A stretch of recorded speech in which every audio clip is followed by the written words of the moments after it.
السلام علیکم ورحمۃ اللہ وبرکاتہ۔ امید ہے کہ آپ اللہ تعالیٰ کے فضل و کرم سے سب ٹھیک ٹھاک ہوں گے۔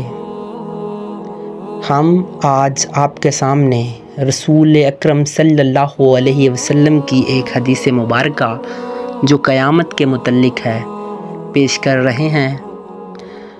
حضرت ابو ہریرہ سے روایت ہے کہ ایک بار نبی کریم صلی اللہ علیہ وسلم لوگوں میں بیٹھے ہوئے ان سے باتیں کر رہے تھے۔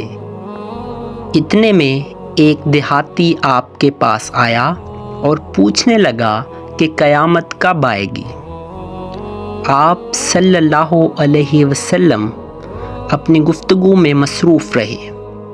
بعض لوگ جو مجلس میں تھے کہنے لگے کہ آپ صلی اللہ علیہ وسلم نے دیہاتی کی بات سنی لیکن پسند نہیں کی، اور بعض کہنے لگے کہ نہیں بلکہ آپ نے اس کی بات سنی ہی نہیں۔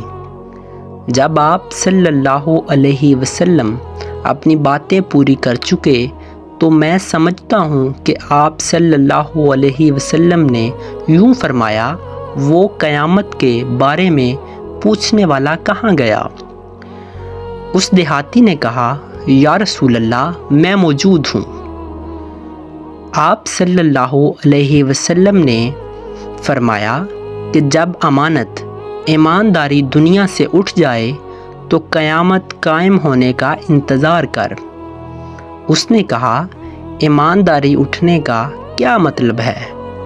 آپ صلی اللہ علیہ وسلم نے فرمایا، جب حکومت کے کاروبار نالائق لوگوں کو سونپ دیے جائیں تو قیامت کا انتظار کر۔